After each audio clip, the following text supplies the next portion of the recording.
Chapter 2. A Treacherous Journey. Isabella and her husband Edward were excited to begin their new life in the kingdom of the prince. They packed their bags and set out on the road with a coach, eager to start their new adventure. The journey was long and bumpy, but they didn't mind. They were together, and that's all that mattered. However, their journey was not as smooth as they had hoped. On the third day of their trip, they were ambushed by a group of outlaws. The coach was stopped in its tracks, and the outlaws demanded that they hand over all their valuables. Isabella and Edward were terrified, but they had no choice but to comply. After the outlaws had taken everything of value, including their wedding rings, they left Isabella and Edward stranded on the side of the road. They were devastated. Everything they had worked for was gone in an instant. Isabella and Edward had no choice but to continue on foot. They walked for hours with nothing but their clothes on their backs.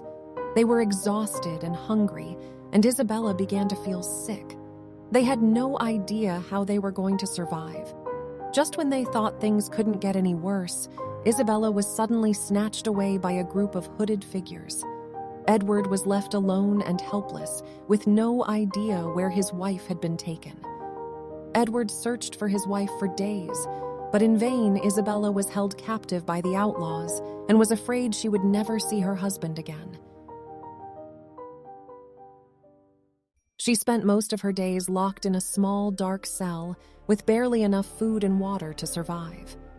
One day, while she was trying to come up with a plan to escape, she heard a faint whisper coming from outside her cell. It sounded like someone was trying to communicate with her. "Hello?" she called out, hoping whoever it was would hear her. "Yes, it's me," the voice replied.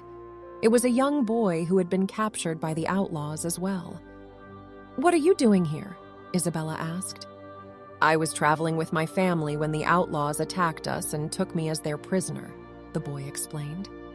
Isabella was relieved to have someone to talk to, and soon they became fast friends. They shared stories about their lives, and Isabella even taught the boy some basic reading and writing skills. Days turned into weeks, and Isabella began to feel hopeless.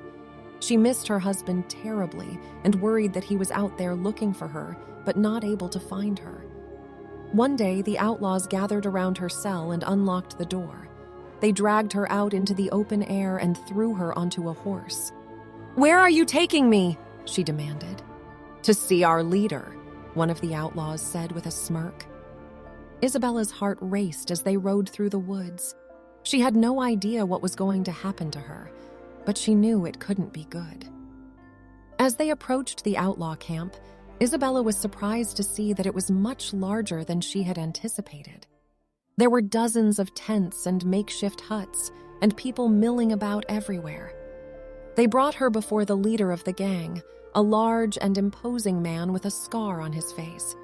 He looked at her coldly and said, "You're the princess, aren't you?" Isabella didn't answer. She knew it was a bad idea to reveal her identity to these people. "We know who you are," the leader continued, "and we're going to use you to get what we want.